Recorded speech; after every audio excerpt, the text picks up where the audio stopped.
To lead us through the pump assembly presentation will be Rob O'Brien. Now, Rob's a regional sales manager, been with Cornell, I don't know, 11 years. And I'm going to toot his horn too. He is probably one of the best pump application men we have at the plant. Rob, I'm going to turn the program over to you and you can start building some pumps. Thank you very much.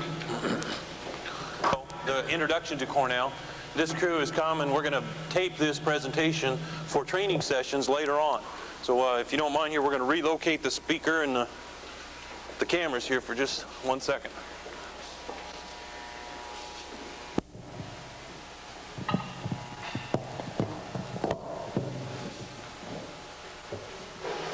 How's that? How's the volume?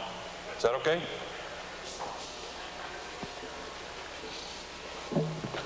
Okay, good morning again, and welcome to the plant. Historically, this particular session here, the hands-on session, gets more raves and reviews than anything else. You've done the tough part. That classroom stuff is tough. So now we're going to get to do the fun part and get some hands-on experience and see the things that we've talked about for the last 2 days. As Bob mentioned, we've got the best two mechanics in the industry here, Ted and Lyle, the Pump brothers here.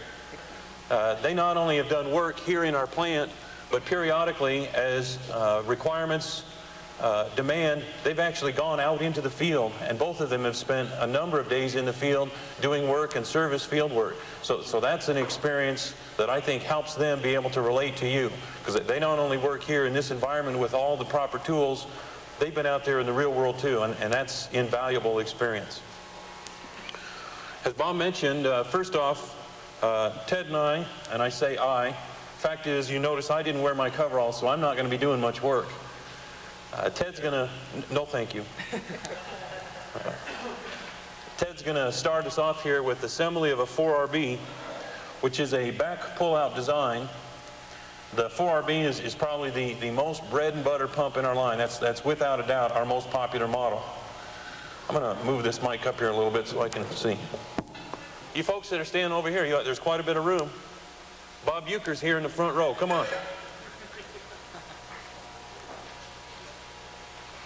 You notice the first thing, we talked yesterday in the dealer meeting about the shower curtain shield.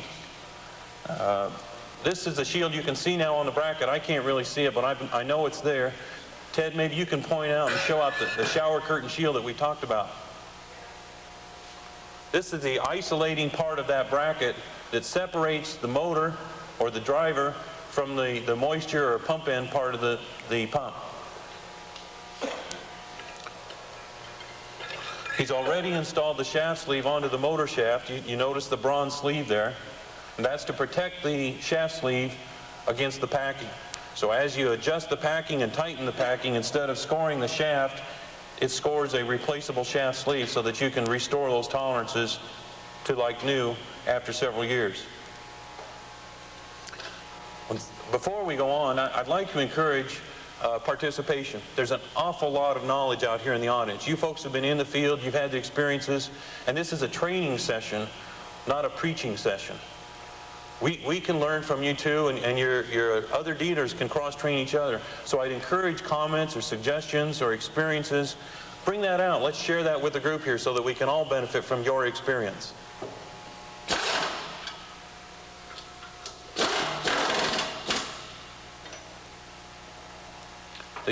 Because as Bob mentioned, we built 5,200 pumps here last year. We do use air impact wrenches rather than a crescent wrench. It's just much more expedient. Ted's got another deflector there. This is a rubber deflector that goes on the outside or the pump side of the shower curtain shield, and that's just one more device that helps shield that leaking from the packing away from the motor bearings. This, we talked about wear rings yesterday and what role they play.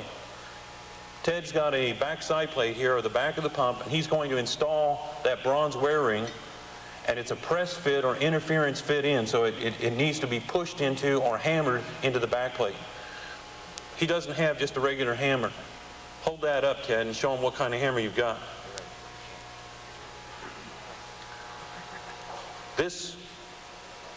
This wear ring is bronze and it's relatively soft. If you take your steel hammer or your claw hammer out of your toolbox and start hammering on that wear ring, you're going to destroy it. So be very careful when installing the wear rings, if you don't do it with a press, to use a plastic mallet, or even if you don't have a plastic mallet, take a 2x4, a block of wood, and you can literally strike on the block of wood and drive the wear ring in with the block of wood without damaging the wear ring.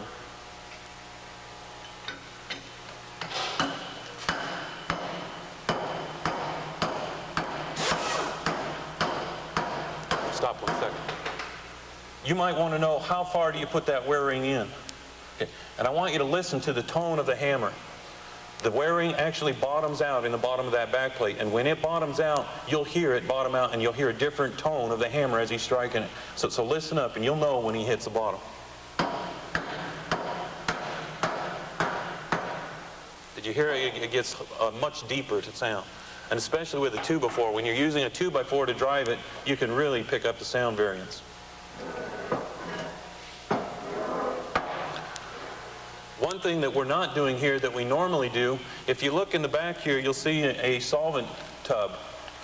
Every part, before it's put into assembly, goes through this solvent. Because some of these castings may have been on the shelf for a number of weeks, and all the machining dust that's accumulated in the air, the cast iron dust, can get on these surfaces. And it might impact the installation of a wear ring, or if you're putting a mechanical seal in, or certainly a bearing frame, you don't want any contaminants in that bearing frame. So every part before assembly runs through this solvent bath and is cleaned. But these guys do such good work, they knew they needed to do that, and they've already done so. Ted's going to show us how to install packing. We use preformed die-cut rings, and you notice that they have an angle or a split. They're not cut exactly square. Maybe we could pass one of those around a little bit. Sure.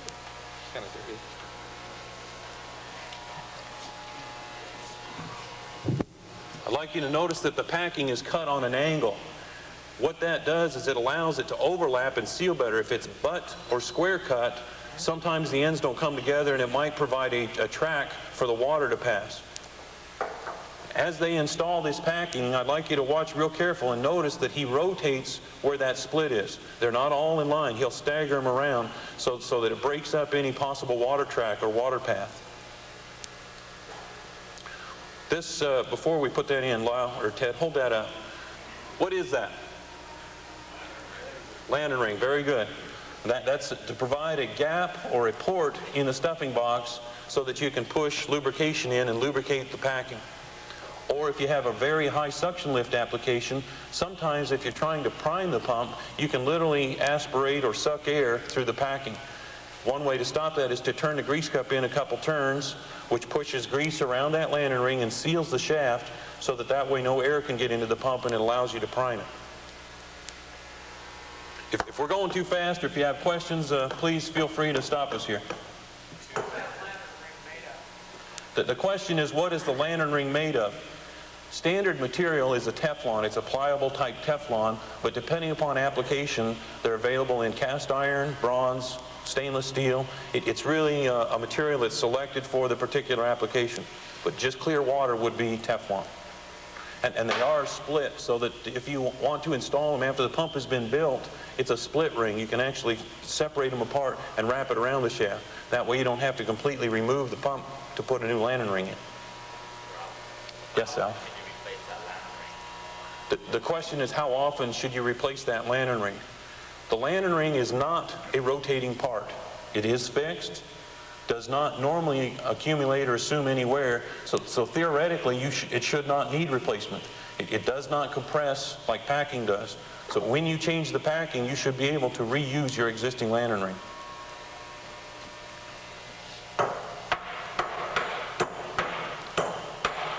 This tool that Ted is using is a spud that is the same diameter as the outside diameter of the shaft sleeve. And what he's done is he's put that in there and tightened the packing up so that when he installs it, it'll slide over the shaft sleeve much easier, and there's less chance of the packing getting caught on an edge and tearing the packing or rolling it over the leading edge of the sleeve. I suppose you could do the same thing in the field by either taking some bar stock and turning it that diameter, or even buy a shaft sleeve. and just put a bar inside the shaft sleeve and use the shaft sleeve as your probe. Another thing that we do a little differently, we use studs. Instead of gland bolts, we use studs. So there's no possibility of them getting cocked or bound when you're tightening your packing gland. Standard material is 304 stainless steel to resist corrosion. Ted, maybe you could hold up the split gland. Like the lantern ring, the packing glands are also split. That allows you to remove them, repack the pump, and service it without having to completely disassemble the pump. You can imagine if that gland was not split, it was a solid piece, the only way you could take it off the shaft would be to completely take the pump end off. So by having it a split gland, that provides easier service in the field.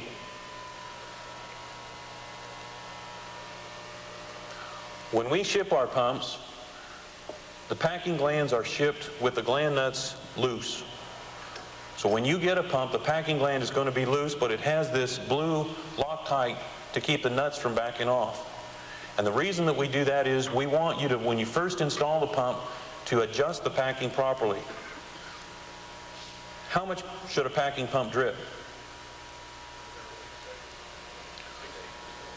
Once every 6 seconds? What I hear over here?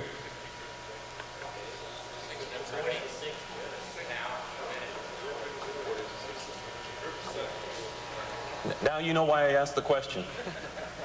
We got 72 people sitting here in the audience, and we probably have 50 different opinions. And I have one too, so I'm going to give you my opinion. A rule of thumb, a pack box should drip about 1 drop per second per inch of shaft. So if you've got a 1-inch shaft or 2-inch shaft, you ought to have pretty much 1 or 2 drops per second. And a lot of you are going to say, boy, that seems like an awful lot. In fact, it is a lot. Let the packing run for 1 day at that drip rate, and then you can tighten it down to where you have just a steady drip, drip, drip, drip. And that'll provide adequate lubrication and keep the packing nice and loose and give you a good year's service life. If you are pumping a product that you can't tolerate that amount of drippage, you might want to consider a mechanical seal. And Bob Boss asked, and a number of you had indicated you had experience with mechanical seals. And Lyle will show us later with installation of a seal.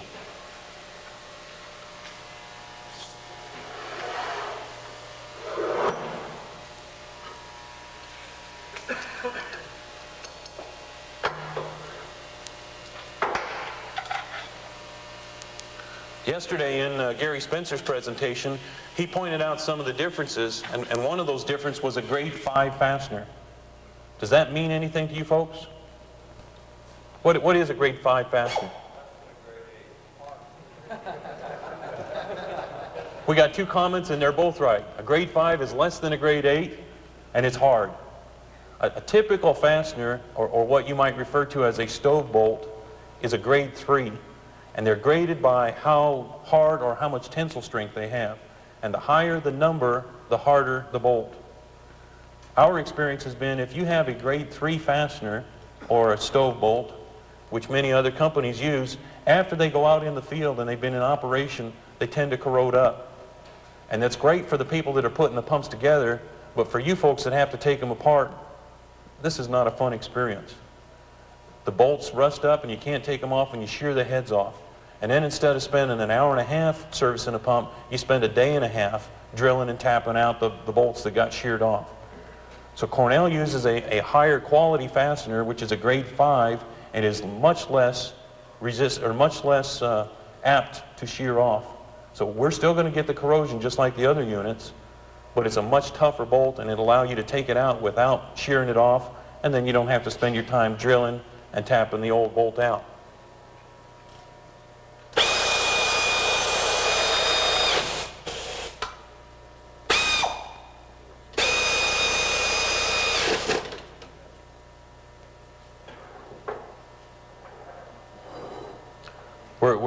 We're assembled through the back side plate. The next step will be installing the impeller key and then the impeller. And as Gary Spencer mentioned to you yesterday, look at that finish on that impeller. All the shrouds, the exterior shrouds have been machined. That reduces the internal friction in the pump. We have less turbulence, And that's another reason why we have higher efficiencies. Many companies machine only the wearing surface in this area where the impeller runs in the case or in the wearing. We go the extra step and not only machine the running tolerances, but the entire shroud. Something else that's happened here that we're not going to show you, but that has already happened, these impellers, it's a rotative device, and it needs to be balanced.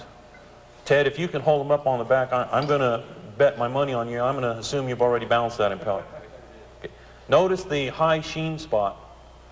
What they've done is put it on a balance machine, which we have over here in the back, and found that there was a heavy spot on the back side of that impeller. So he's taken a belt sander and sanded that away to make sure that that is mechanically balanced. And that'll help us in our bearing loadings and things. So if you are in the field and you replace the impeller, anytime that we ship a part, it's balanced. But if you reduce the diameter, you have to trim the impeller down for a different operating condition. The impeller should be rebalanced. The question is, do we balance that at operating RPMs? The clear liquids pumps are balanced on a static balance machine, which is a mandrel and rollers. It's a static balance. The non-clog impellers, which have a wider vane, are balanced on a dynamic balance machine, and I'm not sure what RPM. I think they're balanced at about 900 RPM. It's a good question. We have also dynamically balanced or tested this, did a static balance on these impellers and taken them back there to dynamic balance, and these are really good. There would be no advantage to dynamic balance. These shrouds are so close. It's more difficult to balance as the vane width gets wider and wider, like you see with a solids handling type pump. And that's why we have to dynamic balance. It's actually dual plane, where we balance the front shroud of the non-clogs and then balance the rear shroud, so that both shrouds are balanced. This is an important part that I'd like you to pay particular attention to. And the reason I ask that is, I've been in the field and I've seen how impellers are put on. Okay. What we're going to do is show you what to do, not what not to do. How many of you have ever hammered impeller on with